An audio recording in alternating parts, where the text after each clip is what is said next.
few weeks ago we took the advantage of a mostly dry day in order to clean the gutters and sweep the chimney. We sweep the chimney every fall before we start burning, and if we remember, usually in the early spring as well, or at some point in the middle of burning season. Michael clips his harness into a rope that's bolted onto the roof. We bolted it into one of the beams before we finished roofing. It's a 12-3 pitch, so it's not actually too steep, but when you add a little bit of algae and a little bit of dust, it becomes slick pretty fast.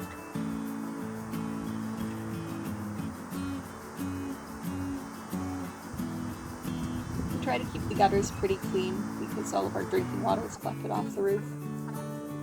During the summer, the dry needles do build up a little bit, but we're also not getting any rain.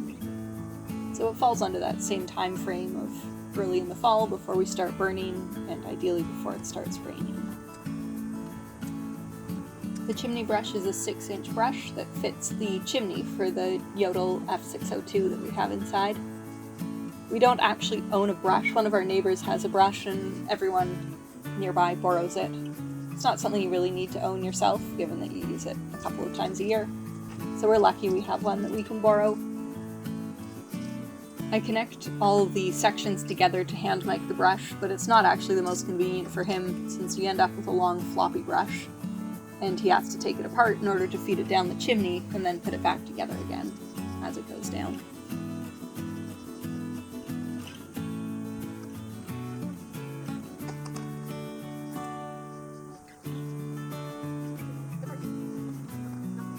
If you've ever connected a chimney brush, you know it takes a lot of twisting to screw the two sections together.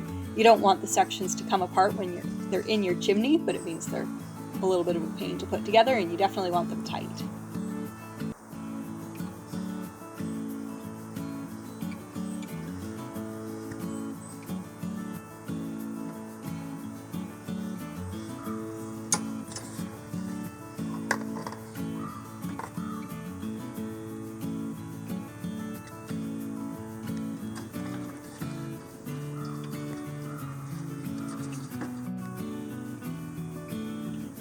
The rain cap on the chimney is held on by a couple of wing nuts. They're relatively easy to get off as long as they haven't creosoted together too badly, but they came off nicely this year. The trick is just not to drop them off the side of the roof as you're doing the rest of the roof. A wire brush would have been useful for cleaning off the rain cap. The chimney brush or the broom does work, but a wire brush works better.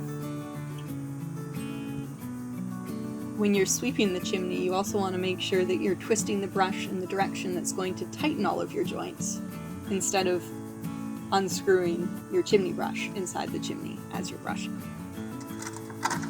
Mike has found when cleaning chimneys that obviously you have to start at the top, but really to start at the top and work your way down, spends a bit of time scrubbing each section before slowly lowering the brush.